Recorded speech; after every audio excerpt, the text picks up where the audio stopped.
Hey everybody, Andrew Zimmern here, Instagram Live, AZ Cooks, Thursday afternoon. Hello West Coast, hello Mountain, hello Central and East Coast. We are thrilled that you have all joined us. This is a very, very exciting installment of AZ Cooks IG Live edition. We're soaring into a new era. Over the next couple weeks, we're going to be upgrading our equipment, which is super exciting. So we're gonna be able to offer you greater clarity, greater variety of shots, improvements in the sound. The response has been overwhelming, both on IG and on YouTube. We have some fantastic sponsors coming on board, and this has just been an extremely, extremely fun ride. And the reason that it has, that we have this success is simply because of you. So thank you. Let's just get right into it. Over the next 4 or 5 weeks, I'm going to show you a lot of things, a lot of seafood recipes.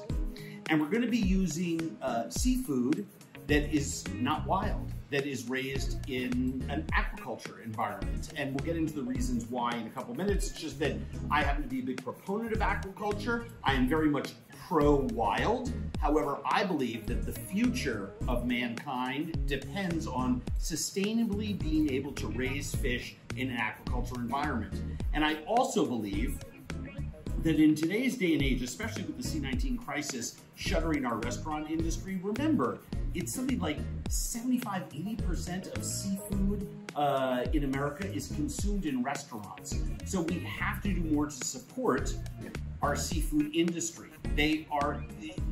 Seafood is healthy for you. We should be eating more of it. It's a fantastic protein. Raised sustainably, it is just a boon for our environment as well as our economic sustainability because it is priced well, and the importance levels just keep growing, growing, growing. I also happen to believe in what I call culinary literacy, and for those of you that have been watching myself for a long, long time, especially when it comes to ITK in the kitchen kind of stuff, knowing how to cook something has tremendous value, and I believe that if we love food, we need to be literate in a culinary sense. So I've decided to take the next 4 or 5 weeks and introduce you to incredible techniques with a wide-ranging variety of seafoods. And we're starting today by doing a grilled striped bass with a very simple sauce and some sauteed veg. And the striped bass that we have today is absolutely spectacular. It comes from Ensenada and our good friends at Pacifico Aquaculture. I have served this striped bass in my restaurants. It's a spectacular fish, super, super clean, and it is the only true ocean-raised striped bass in the world. Come on in here and just take a look at this. Look at how gorgeous this fish is. And you can see here, I've got this other half a fish right here, clear eyes, beautiful, beautiful skin. Look at the coloring in that fish. The flesh is firm. There are still a lot of misconceptions about farm fish. We have a deeply rooted cultural narrative around wild fish in this country, a narrative that frankly has not pivoted accordingly when it comes to the realities of the stress that's put on the wild stocks of fish today. It's the last wild frontier, but somehow we have a sense of what I call consumptive entitlement when it comes to the ocean. Aquaculture is growing and evolving in an effort to become more sustainable. And while there are many bad actors, a handful of good ones are completely changing that narrative. You have to remember that aquaculture makes up 64% of all the fish and seafood eaten in America. So it's time to really embrace, to a greater degree, what aquaculture has to offer us. Now, I'm going to show you how to butcher this fish in a second, but I want to get our bass cooking. And we took this fillet off just a couple minutes ago. What does that weigh? About a little over a pound. I'm going to cut this into, I guess, 3 pieces.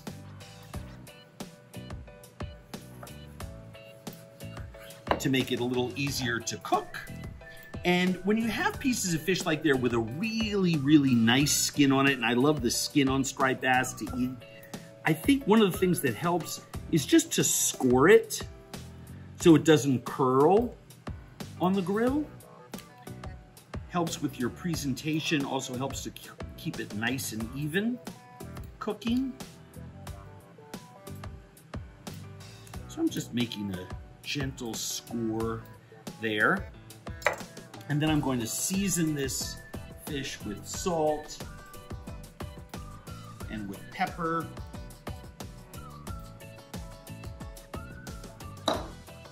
And then I have a little bit of olive oil here.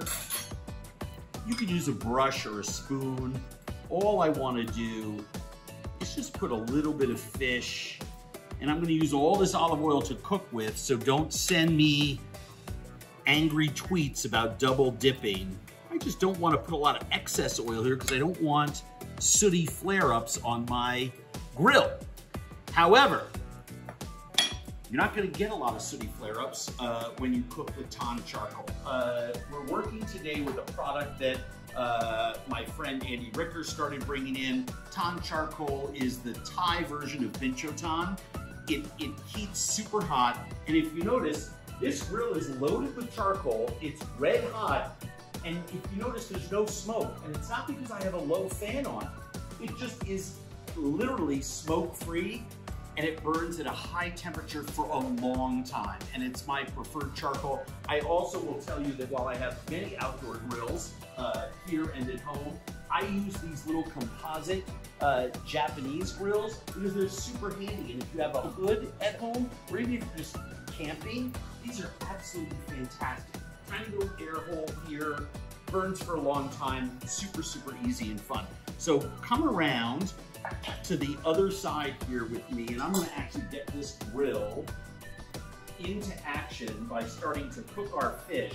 And if you notice, one of the things that I did was I actually used 2 of the pieces of charcoal to prop up the grill itself. I'm going to cook here where the charcoal is, I don't know, 2 inches away from the fish, but over here's a little bit hotter because I have these 2 pieces there, so I can always finish over there. Just gonna put this fish right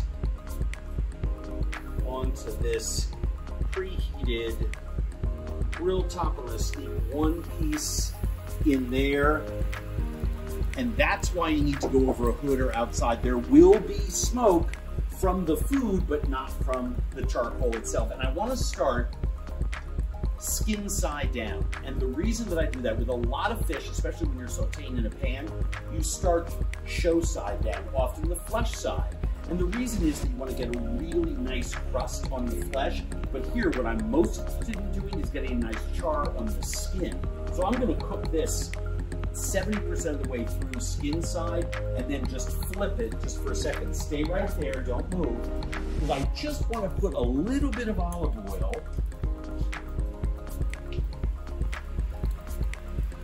onto the flesh of that fish so that when I flip it, I don't have problems sticking either.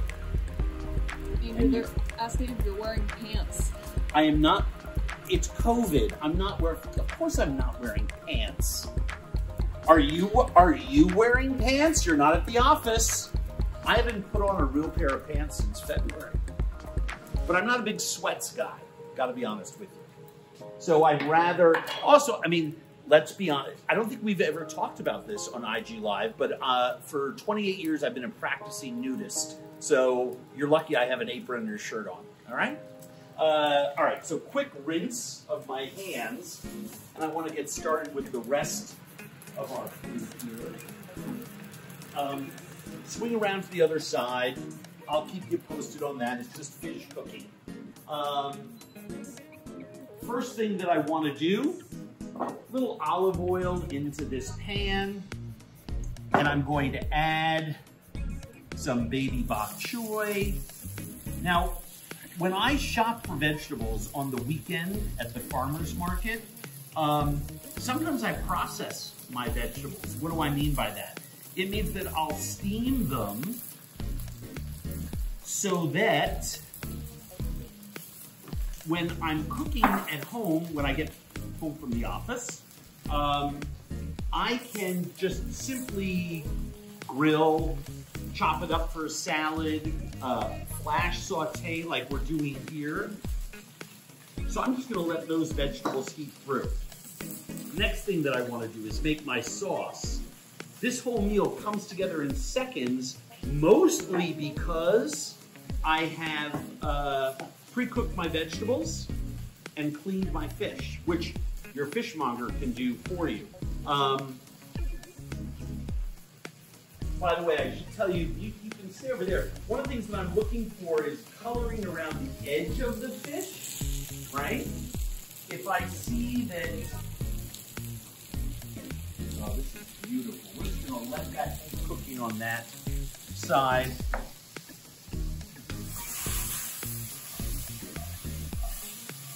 All right.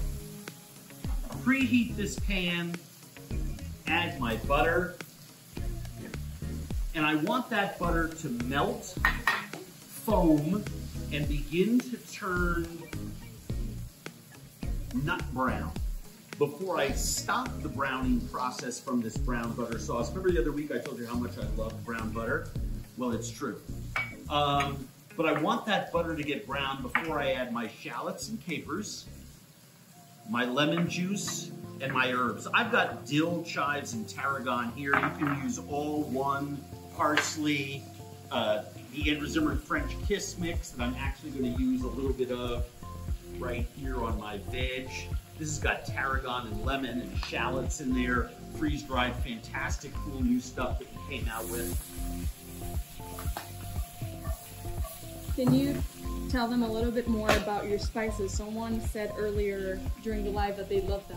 Oh, yeah, they're fantastic. Walmart is carrying them. They're also available at vidiaspices.com. We harness flavors from around the world to provide you with really what I call a culinary adventure in a jar. We have more information on it on our website, andrewzimmern.com. So please look for that. And if you follow me in social, you've probably seen a lot of links to it and recipes with it, etc. Now, some people always wonder why this, why butter doesn't brown right away. Well, it doesn't brown right away because you can't brown in the presence of moisture. And a lot of butter is anywhere from 17 to 8% water. So that's kind of the water has to evaporate. So we have this beautiful bok choy. I want some of my snow peas in there.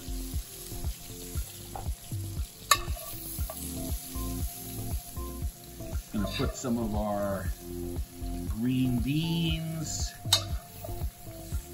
Just a little melange of vegetable on one side. Super, super simple. We're turning that there. Oh! You can see the butter has turned brown. See that? So I'm gonna add my shallots. The minute I add the shallots, it drops the temperature.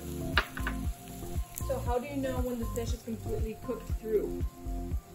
It takes about 10 minutes for every inch of thickness, and so it's only gonna take about 3 or 4 minutes aside. And then they're asking again where your apron's from, the charcoal, and the grill. Let's save that for 1 second. My apron is from Headley and Bennett. Butter, lemon, the capers, and then I'm just gonna turn this off, and I'll add a little bit of tarragon, a little bit of dill, a little bit of chive, so that the flavors are pulled out in there. And then I'm probably gonna add a little bit more right when it goes onto the plate, because those are going to turn a little bit gray and flaccid, but I want the flavor in there. Look at that beautiful brown butter, caper, and lemon sauce. Now, my fish is ready to get flipped.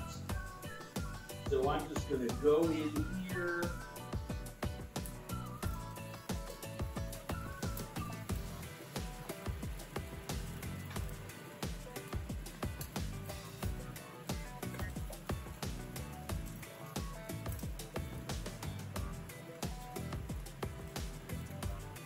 Get out of there. Those two pieces stuck together. That's a perfect piece of fish. Crispy skin, and it's only going, these little grill slats are a little tricky to navigate, so I'm trying to be careful here with my skin. That other one turned out perfect. This one is sticking. Oh, but don't let it bum you out. And then let's see what this one does.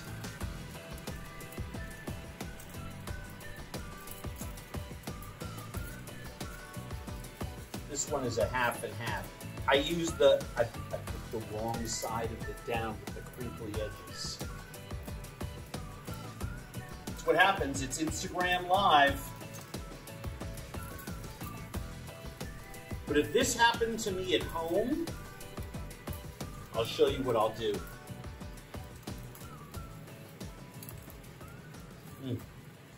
God, is that delicious. I just want to eat all this skin right here and right now. This is not going to take very long to cook, maybe another 60 seconds to be cooked through. Striped bass is one of those fish that should be cooked au point, just to the point of being done all the way through. It tastes better cooked than it does raw, in my opinion. So I want to make sure that I don't overcook it, but I'm not making sushi here, right? All right, so we're gonna let that sit for another minute. Come on back here.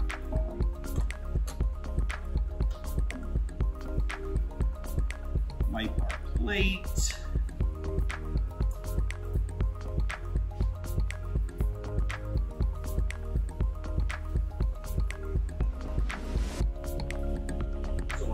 Side, which always sticks, came up right away.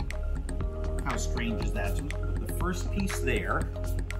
And then we have this beautiful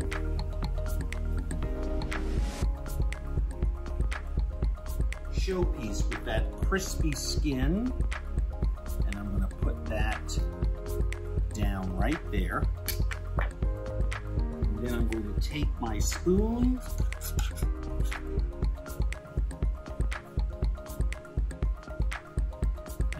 Pour that incredible brown butter and lemon sauce with the shallots and capers all over that. And that is the finished dish. You want to take a little bit of chive and just sprinkle that around, by all means go ahead, but the herbs, as long as you see them green and vibrant in the sauce, you don't need to add any more from a looks standpoint. And let me just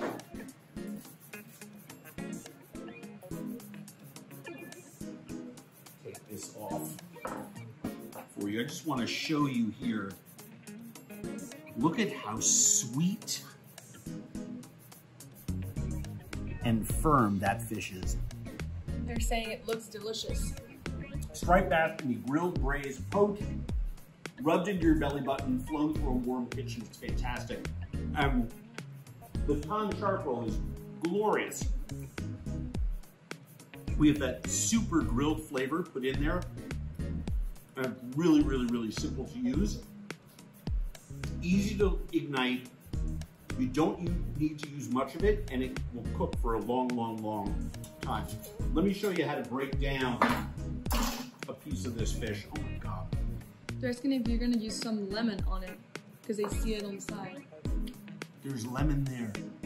It's already in the sauce. By the way, if you want to do that thing that too many restaurants do, where they grill a piece of lemon, you can do that. That's all they do is they cut a piece of lemon, they rub a little olive oil on it, and throw it on the grill. I'll show you that in a second. But the lemon juice is already in our sauce. Recipe is on the website at Zimmern.com. Oh, I mean, I'm sorry. That's as good as fish gets. All right, so we already took one fillet off of here. I just want to come at an angle as close as I can to the head. coming around the gill, or sorry, that fin, and I want to cut all the way through here. Now this flesh that's up here in the belly, these collars, I'll grill those. That's a whole separate meal. This right here, for anyone who eats in Japanese izakayas, you may recognize, let me just take this piece off for you. You may recognize this yellowtail collar, except this is a striped bass collar. Some of the best meat on the fish is in this collar.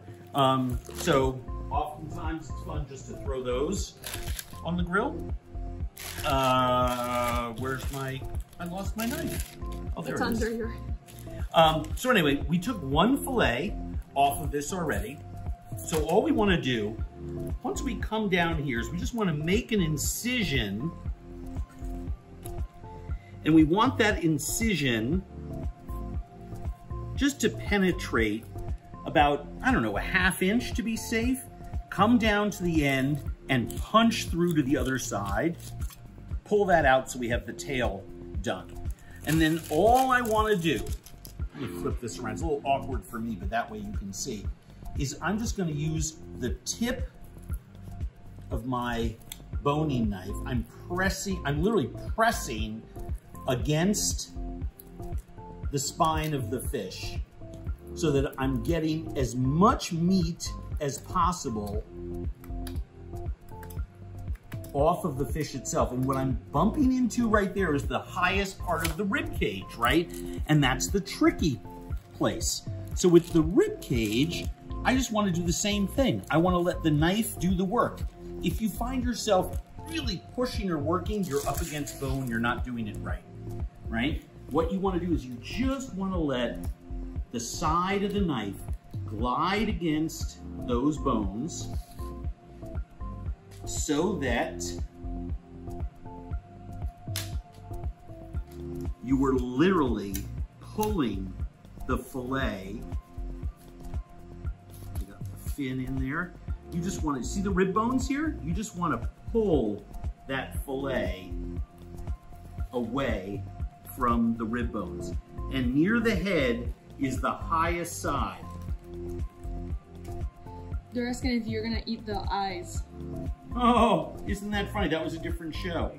But I will also tell you, and by the way, the bellies here, delicious again for another use. I will say, kind of like chicken, we now have this beautiful bass push at the tail and crack in 2 places. So you can slide this whole thing into a Ziploc bag and freeze it. When I get 2 frames like this, I can make a gallon of fish stock. Just use white mirepoix, right? Onions and leeks and celery and all that kind of stuff, and some herbs, some peppercorns. So it's super, super easy. This piece of fish becomes food for 4 or 5 people as a main course. But then this head and the bones become stock that you can make soups and sauces with. So it really is a very economical deal as well. Let me wash my hands.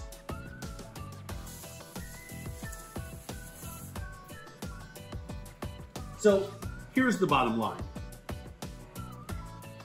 We really need global action to create a more sustainable future when it comes to eating, when it comes to our global economy, when it comes to our domestic economy. Aquaculture is a very, very important part of that. Aquaculture exists in harmony with fishing wild stocks.